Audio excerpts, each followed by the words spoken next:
बिस्मिल्लाहिर्रहमानिर्रहीम अस्सलाम वालेकुम नाज़रीन, मैं हूं आपका मेज़बान दानिश अंसारी और आप देख रहे हैं मेरा YouTube channel Danish Ansari official. नाज़रीन, आज हम बात करेंगे मलिक महबूब साहब से। आप सबके फेवरेट हैं, मशहूर एस्ट्रोलॉजर हैं। अस्सलाम वालेकुम मलिक साहब, कैसे हैं आप? वालेकुम अस्सलाम, अल्लाह का शुक्र है। आप बताएँ कैसे हैं दानिश भाई? अल्हम्दुलिल्लाह मलिक साहब, मैं भी ठीक हूँ। मलिक साहब, सऊदी अरब पे अगर अटैक होता है ईरान की तरफ से, अभी हो भी रहा है वैसे, ज़ाहिर से आगे जा रहे हैं, तो क्या पाकिस्तान भी सऊदी अरब के दिफा के लिए आएगा और ईरान के खिलाफ कोई अपने हथियारों का इस्तेमाल कर सकता है? ऐसी कोई चीज़ दिखाई देती है आपको? दिखाई तो देती है लेकिन मैं चाहूँगा ऐसा ना हो, अल्लाह करे ऐसा ना हो क्योंकि बस जैसे मैंने बताया है कि पाकिस्तान जिस मतलब उस ट्रैक पे चला है, उसमें 2 चीज़ें बड़ी क्लियर है कि मामलात अभी बिगड़ेंगे और पाकिस्तान भी बॉर्डर से अ, यूँ समझें कि परेशान रह सकता है या खुदा ना खास्ता कोई शरारत होगी। अभी तो बज़ाहिर अफ़गानिस्तान के साथ अ, कुछ टाइम के लिए सीज़फायर है लेकिन ये परमानेंट सीज़फायर नहीं होगी। पाकिस्तान अभी भी इन्वॉल्व रहेगा और खुदा ना खास्ता सऊदीया के डिफेंड में भी नज़र आता है मुझे। क्योंकि हमने सऊदीया की बात की है तो मैं बता दूँ गल्फ़ कंट्रीज़ में अभी मुझे अमन की शक्ल नज़र नहीं आ रही है अनफॉर्च्यूनेटली। जैसे मैंने कहा है कि अगर ये कल तक मामलात कुछ सेटलमेंट में चले गए या किसी ने सालसी का किरदार अदा कर दिया, तो यूँ समझें कि अल्लाह ताला ने ईद का तोहफ़ा दे दिया बस पूरी दुनिया को। वरना इसके बाद जो है इस महीने में फ़िलहाल मुझे नज़र नहीं आ रहा कि कहीं ब्रेक लगने वाली है। Okay sir. अच्छा सर, ये भी बता दें कि 1 साल होने वाला है पाकिस्तान और इंडिया की जंग को, और पाकिस्तान ने जो सबक सिखाया था इंडिया को, उसके बाद इंडिया ने जुर्रत नहीं की पाकिस्तान पे कोई इल्ज़ाम लगाने की। दिल्ली में एक ब्लास्ट हुआ, उसकी ज़िम्मेदारी भी इंडिया की तरफ से तुर्की पे आयद कर दी गई कि ये तुर्की ने कराया, पाकिस्तान पे इसकी ज़िम्मेदारी नहीं आयद की गई। शायद वो डर रहे थे कि अगर पाकिस्तान पे ज़िम्मेदारी डालेंगे तो फिर एक और नई जंग हो सकती है। आप क्या देख रहे हैं? क्या अब कोई फ़ाल्स फ्लैग ऑपरेशन इंडिया में हो सकता है, जिसका बहाना बना के पाकिस्तान के खिलाफ फिर कोई कार्रवाई करे इंडिया? क्योंकि पाकिस्तान ऑलरेडी एक जंग में मसरूफ़ है अफ़गानिस्तान में। क्या यहाँ से भी हमारा बॉर्डर मशरिक़ से यानी कि ईस्ट से हमारा बॉर्डर फिर मसरूफ़ होता दिखाई दे रहा है आपको? जी, ईद से मामलात ख़राब होंगे लेकिन अप्रैल में ज़्यादा लगता है कि मामलात अप्रैल की तरफ जो है ख़राब हो सकते हैं। लेकिन ये जो अगले 2 दिन हैं, अल्लाह ना करे मैं गलत हूँ, 200% गलत हूँ, कोई शरारत होती हुई दिख रही है अनफॉर्चुनेटली, अल्लाह करे मैं गलत हूँ। छोटी-मोटी सही लेकिन कुछ शरारत के चांसेस नज़र आ रहे हैं। Okay sir. सर, जब भी साल खत्म होता है तो उसके आखिर में हम प्रेडिक्शन देते हैं सालाना।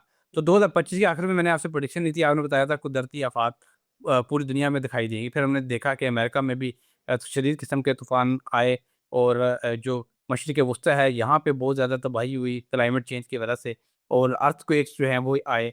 आप क्या देख रहे हैं, खुदा ना ख़ास्ता कोई इस तरह की सरप्राइज़िंग चीज़ मिल सकती है या चार्ट में आपको दिखाई देती है दुनिया के, कि जो जिसके लिए लोगों को अपने आप को ज़हनी तौर पे तैयार रखना चाहिए? अब और इलाके भी बता दें, रीजन्स बता दें, और क्या सरप्राइज़ मिल सकता है खुदा ना ख़ास्ता, ये भी बता दें। देखिए, इस दफ़ा का रीजन जो है ना बलूचिस्तान, सिंध का बहुत ज़्यादा रिफ्लेक्ट होगा। और दूसरी इम्पोर्टेंट बात ये है कि बारिश जो कि रिसेंटली हुई है मेरे ख़्याल से सिंध में, कराची में हुई है, आप सबको पता होगा और वो बहुत ही खतरनाक हुई थी। तो बिल्कुल। इस तरह के स्पेल्स जो हैं आप यहाँ से आप एंटिसिपेट करें स्पेशली 2 अप्रैल के बाद से।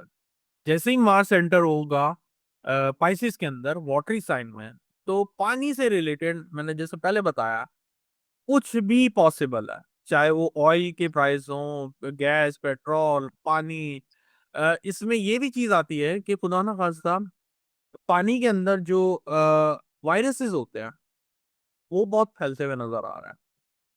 तो ये बहुत सारी चीज़ें हैं लेकिन अभी इस मौके पे स्पेशली आज के दिन में मैं नहीं चाहता हूँ कि मैं मायूस करूँ।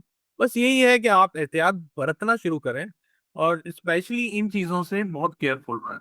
होप ये है कि 21 मार्च को मर्क्यूरी जो रेट्रोग्रेड चल रहा था, जो कि लॉजिक का प्लैनेट होता है, समझदारी का प्लैनेट होता है, वो डायरेक्ट होने वाला है। इसकी वजह से मिसकम्युनिकेशन या ये जो इल्ज़ामात लग रहे थे कि ईरान ने नहीं किसी और ने की हैं, जासूसियाँ वगैरह, इसमें तो कंट्रोल आता हुआ दिख रहा है। लेकिन अगले 2 दिन बड़े इम्पोर्टेंट हैं हर लिहाज से। मर्क्यूरी और राहु ये बिल्कुल सेम डिग्री पे कंजंक्ट करेंगे। अब मर्क्यूरी और राहु कहा जाता है कि ये एक्स्ट्रा स्मार्टनेस को दिखाते हैं। मतलब 2 दिन में कोई बहुत बड़ी गेम डल सकती है। लेकिन एक छोटी-सी जो होप है, जो एक किरण है, वो ये है कि अल्लाह करे ऐसा हो कि मर्क्यूरी डायरेक्ट होने से ये जितनी भी जंगें चल रही हैं, इसमें थोड़ा-सा एक सीज़फायर या कोई ऐसे बीच में सालसी का किरदार अदा करने के लिए कोई कंट्री आ जाए, जिसकी वजह से ये चीज़ों में एक तरह से ब्रेक लग जाए। ये जो है ना सर आखिरी होप है इस महीने की, ये आखिरी होप है। अगर यहाँ पे भी ब्रेक नहीं लगती, तो फिर हम अप्रैल में बात करेंगे। लेकिन फिलहाल ओवरऑल जायचे के हिसाब से मामलात खराबी की तरफ जा रहे हैं और मज़ीद जाएँगे। मेरे ख़्याल से मैं कल ही आपको बोल रहा था अपने व्लॉग में कि मुझे बूट्स ऑन ग्राउंड नज़र आ रहे हैं, अगर आपको याद होगा तो। और मैंने ये भी कहा था कि ये मोस्टली इस महीने के आखिर तक होंगे, लेकिन अब अब ये वक़्त ही बताएगा एग्ज़ैक्टली कब होगा, लेकिन मेरे हिसाब से ये जो लास्ट वीक होगा उसी में ही बूट्स ऑन ग्राउंड नज़र आते हैं मुझे। सर एक बात लॉजिकली समझ नहीं लग रही, क्योंकि फ़ज़ाई जंग में हमने देखा है कि जिन ममालिक की फ़ज़ाई ताकत ज़्यादा अच्छी होती है, एयरफोर्स ज़्यादा अच्छी होती है या मिसाइल्स की सलाहियत बेहतर होती है, वो अक्सर दूसरे मुल्क में रजीम चेंज भी कर लेते हैं, इक़्तिदार को भी पलट देते हैं और उनका नुकसान भी कर देते हैं। लेकिन सर ये कह रहे हैं कि हम ज़मीनी फ़ौज भेजेंगे, ये ज़मीनी फ़ौज से कैसे काम ले सकते हैं या कैसे रजीम चेंज कर सकते हैं? एस्ट्रोलॉजिकली आपको ऐसी कोई चीज़ दिखाई देती है? लॉजिकली तो बात समझ नहीं लग रही। एस्ट्रोलॉजिकली इसलिए दिखाई देती है कि जो पिछला टाइम 28 फरवरी से चल रहा था, उसमें मैंने आपको बताया है, जो लॉजिक का प्लैनेट है, वो काम नहीं कर रहा था। वो कन्फ्यूज़न, मिसकम्युनिकेशन, हर तरह के उल्टे प्लान्स, हर तरह के क्या कहा जाए मिसजजमेंट, ये सब चीज़ें वो कर रहा था।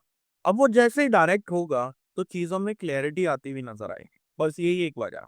दूसरी बात वो फिर ज्योग्राफिकल जो ईरान का आपको पता ही है कि किस तरह ईरान चारों तरफ से पहाड़ों में घिरा हुआ है।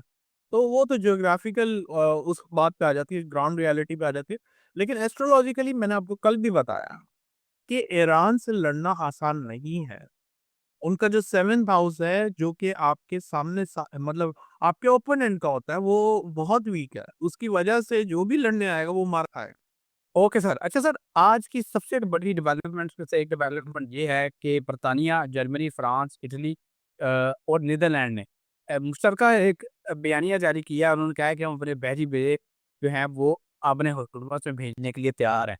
और सर अगर इस तरह हो जाता है, अगर ये ममालिक अपने बहरी बेड़े भेज देते हैं, तो ईरान अकेला खड़ा होगा और ईरान के मुकाबले में ना सिर्फ नाटो ममालिक बल्कि अमेरिका जैसी सुपर पावर और इसराइल जैसी एटमी ताकत भी होगी। क्या सर ईरान अकेले इन तमाम ममालिक को रोक सकेगा और क्या आबने हुर्मस अब बंद रहेगी या ये तमाम ममालिक मिलके इसको खुलवाने में कामयाब हो जाएँगे? आबने हुर्मस में क्या मामला देख रहे हैं? पानी में जंग के क्या मामला देख रहे हैं आइंदा आने वाले दिनों में? सर ये तो फिर मामलात मज़ीद ख़राब होंगे, ये याद रखिएगा। एक जो मैंने जैसे पहले भी बताया है कि एक ही उम्मीद की किरण है, वो कल मर्क्यूरी अगर डायरेक्ट होते साथ इन चीज़ों में बेहतरी ले आया, तो दैट्स इट, वरना ये मामलात मज़ीद बिगड़ेंगे, मज़ीद ममालिक इनके आमने-सामने आएँगे। अगर आपको ऐसा लग रहा है कि सिर्फ़ नेटो ममालिक आ रहे हैं और दूसरी साइड पे कोई नहीं है, ऐसे नहीं होने वाला सर, मामलात मज़ीद बिगड़ जाएँगे। ये जितना आसान समझा जा रहा है, बज़ाहिर नज़र भी आ रहा है, लेकिन प्लैनेटरी पोज़ीशन अप्रैल के मिड तक बहुत ज़्यादा टफ है, बहुत ज़्यादा टफ। अल्लाह करे कोई मुआवज़ा हो जाए, अल्लाह करे गलत हो जाए जो प्रेडिक्शन दे रहा हूँ, लेकिन मुझे लग रहा है कि ये मामलात मज़ीद बिगड़ेंगे। Okay sir. अच्छा सर, अमेरिका ने फैसला किया है कि वो यूएई को, इसराइल को, सऊदी अरब को अरबों डॉलर्स के जो हथियार हैं, जो डिफेंस के लिए इस्तेमाल होते हैं और मिसाइल्स जो हैं वो फ़रोख्त करने का अमेरिका ने फैसला किया है। और बताया जा रहा है इसकी मद में अमेरिका को 128 अरब डॉलर का बिज़नेस मिलेगा सिर्फ़ चंद दिनों में। सर असल चीज़ तो अब सामने आ गई है। ये बेसिकली बिज़नेस करना चाह रहे थे, अपने हथियार फ़रोख्त करना चाह रहे थे, उसकी अपॉर्च्युनिटी इन्हें मिल गई है। तो अब क्या ये देख रहे हैं आप? अब क्या यानी कि इसी तरह चलता रहेगा, ये अपने हथियार बेचते रहेंगे और मुल्क में दुनिया में जंगें करते रहेंगे या फिर इसका कोई इख्तिताम भी आप देखते हैं?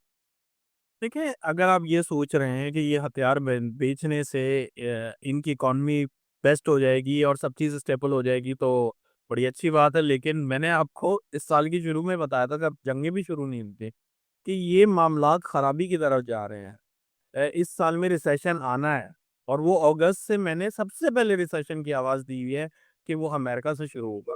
नो डाउट महँगाई हर तरफ आ गई है, लेकिन यहाँ से शुरुआत हो जाएगी। अब ये जो मर्ज़ी बेचें, जो मर्ज़ी करें, मामलात जो हैं हाथ से निकल गए हैं और ये अगर सऊदीया, यूएई इन सबको देते रहेंगे तो इनको भी पता है कि अगर हम खरीदते रहेंगे तो हम फायर करेंगे और एक तरह से ये यूँ एक समझिए एक साइकिल चलाने वाली बात है। ये साइकिल का पहिया घूम रहा है, ये बेचेंगे, वो यूज़ करेंगे, फिर से बेचेंगे, वो यूज़ करेंगे। लेकिन अगर आप एक लॉन्ग टर्म विज़न देखें, मैंने आपको पहले भी कहा है कि हम तीसरी जंग अज़ीम में दाखिल हो चुके हैं। ये सेकंड फ़ेज़ है। अब ये फ़ेज़ जो है लंबा चलने वाला है, इसकी वजह से ज़ाहिर है सब अपने-अपने इक़दामात तो करेंगे। अगर आप ये सोच रहे हैं कि सिर्फ़ जंग इसलिए की गई है कि हथियार मिल सके तो मेरे ख़्याल से ऐसा नहीं है। वो इस मौके का फ़ायदा उठा रहे हैं, बट इससे कुछ होना नहीं है। इसका फ़ायदा एक्चुअल में अमेरिका को नहीं होना। ओके सर, बहुत शुक्रिया सर, आपने अपने कीमती वक़्त में से कुछ वक़्त निकाला और इतनी ज़बरदस्त प्रेडिक्शंस हमारे साथ शेयर की। हमारे नाज़रीन का भी शुक्रिया। सवालात करते हैं, फीडबैक देते हैं, आपके सवालात को हम प्रोग्राम में भी ऐड करते हैं इंशाअल्लाह। नेक्स्ट प्रोग्राम में ऐसे ही दिलचस्प टॉपिक के साथ दोबारा पेश होंगे। अगली वीडियो तक के लिए मुझे और मलिक महबूब साहब को इजाज़त दीजिए। अल्लाह हाफ़िज़।